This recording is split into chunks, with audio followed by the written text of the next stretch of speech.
के नाम पे आवास हो सकता है, ये भी सुविधा उपलब्ध करवाई है, ये भी उनको ये सुविधा भी उपलब्ध करवाई।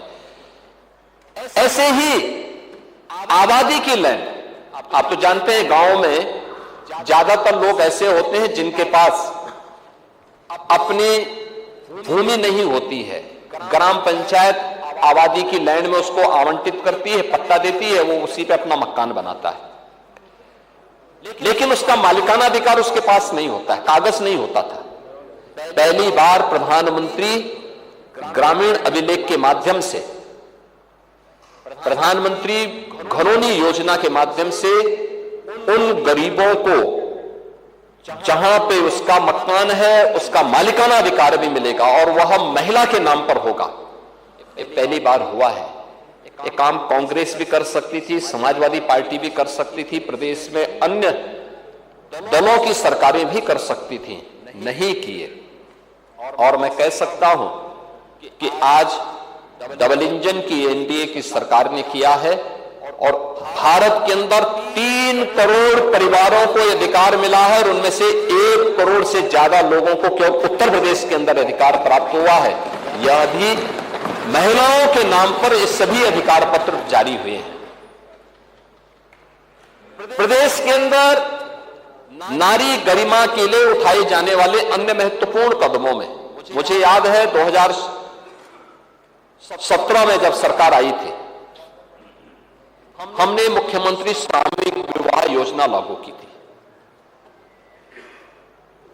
मुख्यमंत्री सामूहिक विवाह योजना, एक गरीब परिवार बेटी की शादी के लिए चिंतित न हो, समाज की भी जिम्मेदारी होती है। हमने तो बेटी कहा, हमने उसको भाजपा सपा में, भाजपा कांग्रेस में या दलों में नहीं बांटा था, जाति में नहीं बांटा था।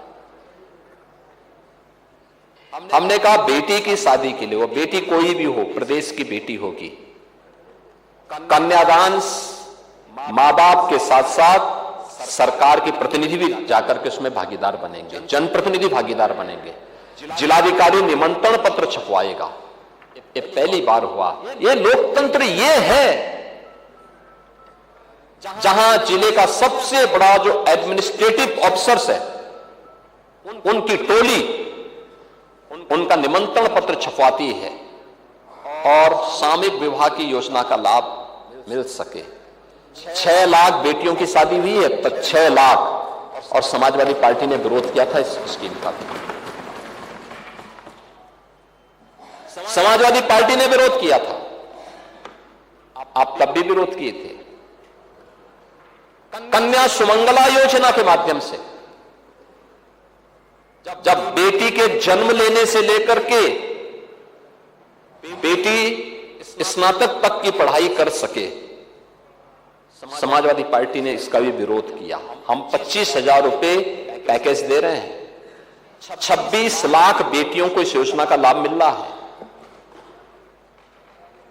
बेटी पढ़ाओ, बेटी बचाओ, बेटी पढ़ाओ का अभियान हो, मातृ वंदना की स्कीम हो, प्रधानमंत्री मातृ वंदना की स्कीम हो, ये सभी ऐसे कार्यक्रम थे जो वेलफेयर स्कीम के साथ जुड़ते हुए उन्हें स्वावलंबन के पथ पर अग्रसर कर रही थी। प्रधानमंत्री स्टैंड अप की योजना, प्रधानमंत्री स्टार्टअप की स्कीम, प्रधानमंत्री डिजिटल इंडिया की स्कीम, ये ढेर सारी ऐसी स्कीम थी जिसके माध्यम से नारी स्वावलंबन के कुछ आदर्श प्रस्तुत हुए। आप देखेंगे कि उत्तर प्रदेश के अंदर पीएम स्टार्टअप की स्कीम लागू होने के बाद 20,000 से अधिक स्टार्टअप स्थापित हुए हैं। और मुझे बताते हुए प्रसन्नता है कि प्रधानमंत्री स्टार्टअप की स्कीम, प्रधानमंत्री स्टैंड अप की स्कीम के अंतर्गत जो अभियान प्रारंभ हुआ उसके कारण आधे स्टार्टअप यूपी के अंदर महिलाओं के द्वारा संचालित किए जा रहे हैं और सफलतापूर्वक संचालित किए जा रहे हैं। ये जब किया गया तब पहल हुई है, तब उज्ज्वला योजना में आप लोग केरोसिन भी ब्लैक कर देते थे। और आज कांग्रेस के समय में एलपीजी के सिलेंडर तो मिलते नहीं थे, डंडे जरूर पड़ जाते थे।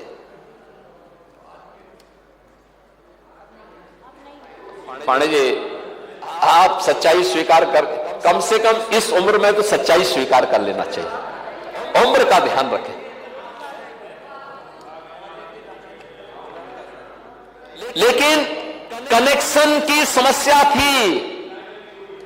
बेटी की शादी है, किसी परिवार को इच्छा होती थी कि बेटी को मैं एक सिलेंडर दूं, कांग्रेस की सरकार नहीं देने देती थी। समाजवादी पार्टी डंडा मारती थी और बाकी तो जो होना था सब होता था। आप देखे होंगे देश के अंदर 10 करोड़ महिलाओं को एलपीजी के फ्री में कनेक्शन उपलब्ध करवाए गए। 10 करोड़, जो कांग्रेस की सरकार में 25,000 से लेकर 50,000 में ब्लैक होते थे। इंडी गठबंधन की सरकार में, यूपीए की सरकार थी, उसी का नया रूप इन्होंने, गिरगिट की तरह जो रंग बदलते हैं ना, यूपीए से जब देखा कि अब यूपीए से काम नहीं चलेगा तो उसको इंडी गठबंधन कर दिया। इंडी गठबंधन की सरकार उस समय जो यूपीए के नाम पर थी, उस समय 25,000 से लेकर 50,000 में बिकता था। और फ्री में मोदी जी ने 10 करोड़ महिलाओं को रसोई गैस के सिलेंडर उपलब्ध करवाए। देश के अंदर 50 करोड़ महिलाओं को 5 लाख रुपए का आयुष्मान भारत की सुविधा का लाभ भी मोदी जी ने दिया। और 80 करोड़ लोग फ्री में राशन की सुविधा का लाभ प्राप्त कर रहे हैं। यह वेलफेयर की वे स्कीम है जो पिछले 12 वर्ष के अंदर देश के अंदर प्रधानमंत्री मोदी जी के नेतृत्व में जो कार्यक्रम आगे बढ़े। लखपति दीदी की स्कीम, 3 करोड़ महिलाएं आर्थिक स्वावलंबन के मार्ग पर चल रही हैं। उत्तर प्रदेश में वीसी सखी, बैंकिंग कॉरेस्पॉन्डेंट सखी, गांव में बैंकिंग लेन देन का काम कर रही हैं, बेहतरीन उदाहरण प्रस्तुत कर रही हैं। मिल्क प्रोड्यूसर के रूप में बुंदेलखंड में बलेनी मिल्क प्रोड्यूसर हो या आगरा का मिल्क प्रोड्यूसर, गोरखपुर, वाराणसी और प्रदेश के अंदर अन्य स्थानों पर महिला स्वावलंबन का आदर्श प्रस्तुत कर रही है। और कौन ऐसा सेक्टर है जिसमें आज भारत की नारी अपना लोहा न मनवा रही हो?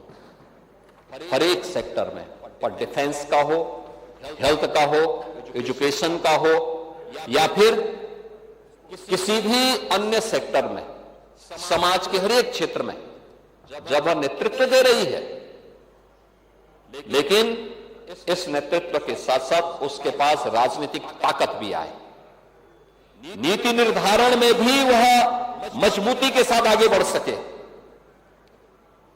इसमें सबसे बड़ी बाधा आप लोग बने हैं। नारी शक्ति बंधन अधिनियम के उस संशोधन को जो 2029 से लागू होना था,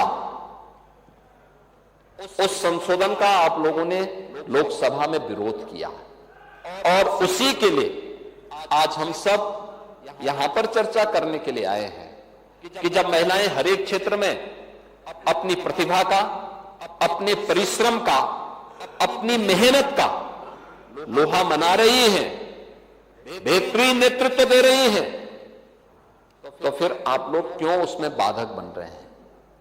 क्यों बाधक बन रही हैं? वेलफेयर स्कीम से लेकर के अब वे समाज में नेतृत्व की सामर्थ्य भी विकसित कर सके, इसके लिए उनको अधिकार मिलना चाहिए। और इस दिशा में जो प्रयास प्रारंभ हुआ है, उस प्रयास के लिए सबसे पहले हम प्रधानमंत्री मोदी जी के द्वारा उठाए गए इन कदमों के प्रति, उनके प्रति आभार व्यक्त करते हैं कि उन्होंने आधी आबादी को उनका अधिकार दिलाने के लिए 2023 में नारी शक्ति बंधन अधिनियम पारित किया।